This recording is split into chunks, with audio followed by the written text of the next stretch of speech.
Welcome to Living in Color. I'm your host, Farah Nasser, and today we're talking about interracial marriages. With me, I have two couples. On this side, I have Cassandra and Brett Corbett, and Dominique and Coulter Bouchard join me as well. So we're going to talk first about what it was like when you first met and you told your friends and family that, you know, you guys were together. You're laughing, Coulter, already. Okay, what was that? What was that about? Well, no, because whenever I tell this story, I sound like a stalker. Like, we met the first day, well, a little bit. We met the first day of university, and you didn't notice me. I noticed you. I noticed you, yes. Like, I would kind of memorize where she had sat the week before in class. See, this sounds super stalkery, right? And then I would try to, like, sit closer to there the next time, Right. and then I found out what English class Dominique had, and then I surreptitiously switched into it. Stalking. Yes. Okay.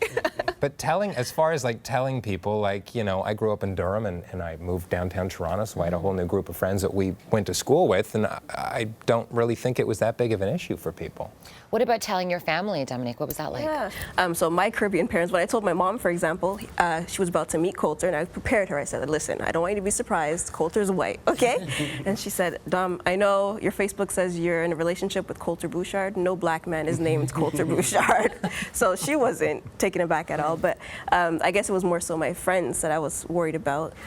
So they were used to me always not even really having a lot of white friends even. So when I introduced them, they were taken aback. But one friend in particular, like, she kind of leaned in when she met him, and she's like, Dom, seriously? Like, that's who you're dating? We're obviously not friends anymore because we got married. But yeah, my friends were more taken aback than my family, if anything. I'm curious about your dads. How did they handle things? Yeah, well, and I might be projecting, but I've always felt this way. My parents split up when I was younger. I was about 6 years old when my father no longer lived with us. And so when I introduced him to Coulter, I felt like it was a betrayal. Like, growing up without my dad at home and then choosing to spend the rest of my life with a white man. Also, like, he's Caribbean, like I mentioned before. He doesn't have a lot of white friends himself or have a lot of white people surrounding him, I guess. So it felt like a betrayal. Not that he's ever said anything, but I guess it was just personal. Let's turn it over to you guys. What was it like when you told your friends and family that you met Brett and Cassandra? It's so weird. Like, for me, I think, because I've pretty much every relationship, I've never really dated anyone in my culture. So I guess my parents were never really shocked.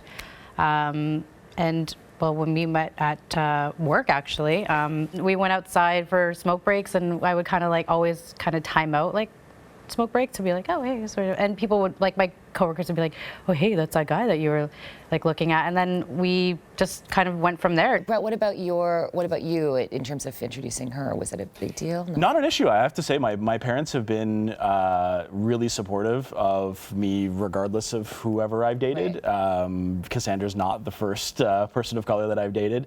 My mom has made the occasional comment of just saying, like, clearly you have a type, or oh, you're never going to date a white girl, are you? But she says it in a completely joking way, not in an like expectations it's a wrong way. Thing, right? Yeah, just that she noticed a trend more than anything. Have you guys faced anything externally when you're out in public or when you've gone different places? I'll start with you guys. I think I notice it a little bit more than Brett notices it. Sometimes, like, if we're out, like, so Brett has a child from a previous relationship, and Liam was about a year and a half when I first met Brett. So he's 9 now, so we've, like, been together for quite some time. But, like, when we're out together, like, as a family, like, just me, him, and Liam, like, I will always notice the looks. But yeah, like, we'll be on the subway or like just walking, and because, like, if we're walking across the street, like, I'll grab Liam's hand because I'm like, yeah, I need to hold my hand when we're crossing the street. And, like, some people will just, like, look back sometimes and just give us a double look, or we're on the subway sometimes. And especially, like, he lives in Midland, so it's a smaller community. So I used to go with Brett to drop off Liam or pick him up, and I kind of stopped going because I just felt uncomfortable. Like, that's how I felt being in that community. Just Really? that I would get, like, looks or. And maybe I'm being paranoid, I don't know, but I've always, like, I've grown up with hearing comments and things like that. So, yeah, it bothered me to the point where, like, I kind of stopped going as well. Yeah, I mean, we're filming in Toronto, in Canada, and it's the most multicultural, one of the most multicultural cities in the world, but it's not like that across the country. It's not, you know, and it's not like that across the world. You both have lived in other places as well. So tell me about your experiences in Toronto together and out of the city. Yeah. Well, and we lived in two very different places in Canada. We've lived in Toronto, as we now do, and we lived in a small town called Dawson Creek in British Columbia. I work in media, and so, you know, when you start out, you need to move to a small town typically. And there were maybe 17 or 18 people who lived there. Like, it was a small town. And so, you know, we would definitely get looks, but you're absolutely right, like moving across the world. It's a different place. Were people surprised in Dawson Creek? I mean, listeners to you, I know you work in radio. Did they have any comments? Or Oh my God, I would do like a live on location, and I had a guy come up one time and call me. The slur word, lover. So the N-word lover. Thank you. I'm sweating a little bit. And I've had people message me, you know, on social media and say stuff like that. And it's difficult. You know, but at the end of the day, like when we're not apart, if it's just me, if I'm, you know, on the street or whatever on my own, I can kind of, I'm not doing it purposefully. As a white guy, I can kind of almost unintentionally distance that from myself because it's not something that people will necessarily assume about me. But you walking around, you know, people have their assumptions about you, and people are going to think a certain way about you. And so I get a small taste of that when we're together. And so as difficult as it is for me, I can only imagine how difficult it is for you. Well, I think you said you noticed it more so. You notice it more so than he does, and it's opposite. I think in public he notices it far more than I do, and people around me also. They'll like I was walking with my sister at the mall, for example. She's like, "Wow, you guys get a lot of stares." I have never noticed It's true. that. Yeah, my sister says that too. Like, and she's married to a white male as well. Wow.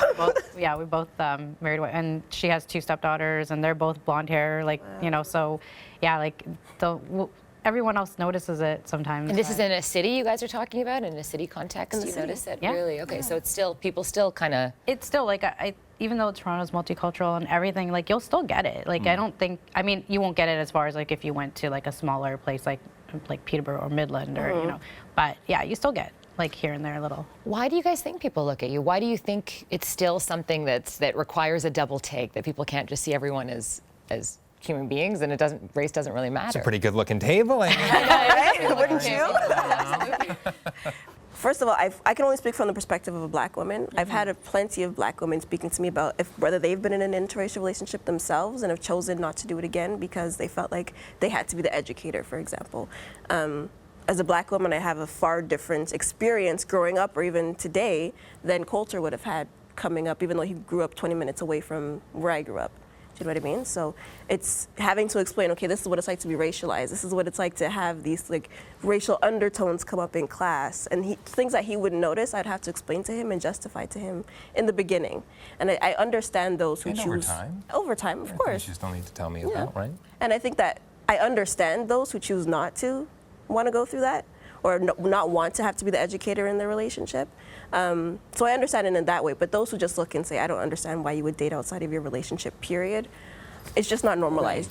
That's true. I think it's just some people, like, it's just the unknown for them, like if they don't know about it, like if they've never dated outside of their culture, it's like, it's just strange for them. Like we joke around about it sometimes, like we'll see like white couples and Brett will always say like, but they look like each other. Like it's like dating a sister Are they or something. related or are they together? So we're It's always hard like, to tell. are they together? Are they not together? I find that so strange. Like just if I see someone that looks like me, I don't want to be with someone that looks like me or that is like me. Like I know me. I want to be with someone. Yeah, exactly. Out there. I want to see someone. I want to be with someone that compliments me or has something else to bring to the table rather than just what I already know. I know what I know. I don't need someone else to reinforce that for me. So I've introduced them to a lot of cultural things. Yeah. Yeah, for sure. what's that? Like, What's you that know. been like? I mean, food, I'm sure, is one thing for sure, that's been interesting. When you started eating seasoned food, Oh, it's still trying to get my family to eat seasoned food is still an interesting. Oh, you're not joking. experience. You're serious. Oh yeah, for sure. My parents didn't grow up with a lot. My parents are. I mean, their heritage is Irish, but we've been in Canada for years, and it's just the blandest food you can find. I mean, not to make fun of my mom's cooking. His dad cooks really well. Yeah, I yeah. love his dad's cooking, but It's it just- was yeah. shocking the first like couple, like because we lived with his parents for a little bit, and you know, sometimes we would have pancakes for dinner, and I was like, this is it, like pancakes, like Yeah, this is like I'm used to I'm like West Indian, so like curry and like you know like rice and like just everything, just like Yeah, different. yeah. the food was a big thing, and then like my dad's Hindu and I'm Christian, so like we do some of like the Hindu cultural things. So I've brought him to events, and like no one's ever really looked at it differently. I think my family's kind of been like, maybe my dad's side of the family, we don't spend a lot of time with them as much. A lot of them are in the States or things like that. But maybe the first time they saw Brett, they were kind of like, oh, okay. Like. And I mean, maybe that's just a unique experience to us, or maybe to less of some people. But I always found your family really welcoming, and I found like an excitement to like share what they have with people who don't know. It's like, oh, you don't know what this is? Let me show you. Or have you ever seen this before? Let me show you. Or like, have you tried this? And it's like every dinner is like a taste testing. It's like bring the white people over and let them try this food, because there's a bunch of them. Your mom's side especially has married a lot of married out to different cultures. So it's so it's normal. It's really cool. That's how our family is too. It's like a big melting pot. Oh, I can't remember who it was, but one of you were telling me that when you go to a restaurant, you're often given. Was it you that you were telling me, Cassandra? Tell me about that. What is it like when you go out in public and go to a restaurant, for example? It's funny. Like we'll go out to like eat at places and we're together and we're like, I'll give him a hug, or like we'll just like touch hands or something. Hold on, the separate check? Yes. Oh my God. That's all You guys get that too? All the time. It's like, oh, so is this together? Yeah, it's together. Yeah, like, we're the only two people sitting here like, at it. So you're sitting with your husband and they give you two separate checks. Yeah, or they'll come up and say, They'll ask. like, is this together or separate? I'm like, well, I mean, we have the same account, so either way. I'll sit together and then just way. slide it across the table to my wife. Yeah. Together. Yeah. I have to say, I mean, my husband's also South Asian, and I don't think I've ever gotten that going out for dinner with him. Yeah, I mean, Ever. maybe it's my bias where I mean, not that I'm trying to say I always see the great in people, but I'm always trying to find an excuse to say that's probably not an issue. So every time they come over, it's like, oh, well, maybe they think we're business associates, and then I really can't come up with a I don't know what solution to business it. associate puts their like hand. Where's We're just we're very close, Or maybe I'm like cheating on my husband. what or kind of something. That's just what we do. Yeah, and it happens to my sister as well too. So. Yeah, see, I find it interesting that you both have felt this and you knew exactly what she was talking about. I wanted you to say one thing that you've learned from your partner being with them. How to like just own my stuff in terms of like, especially the good. I'm very critical towards myself, and you've really shown me like, okay, if you're gonna own the bad, you gotta own the good as well.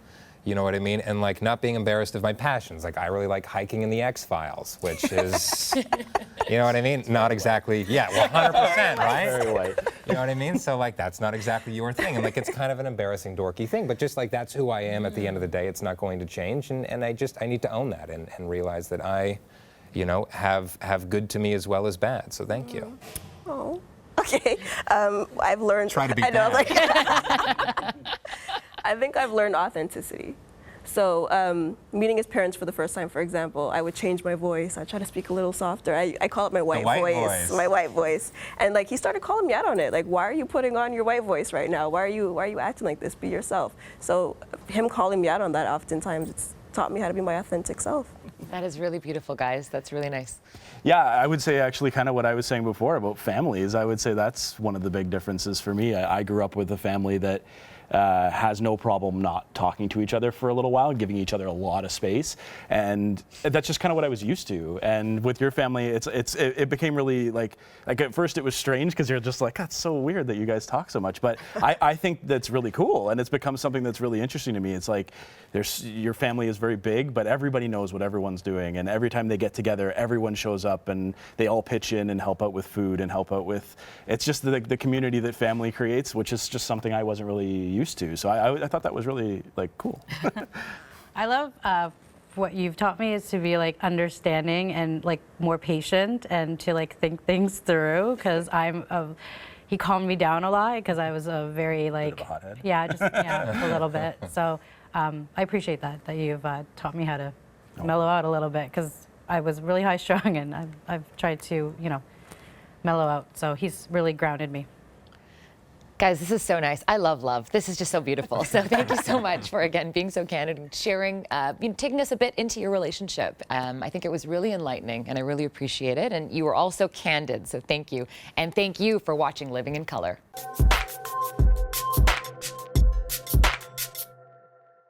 Thank you for watching Living in Color. If you enjoyed the show, please subscribe to our YouTube channel. And if you have an idea for a future Living in Color episode, we'd love to hear your thoughts. Please leave them in the comment section.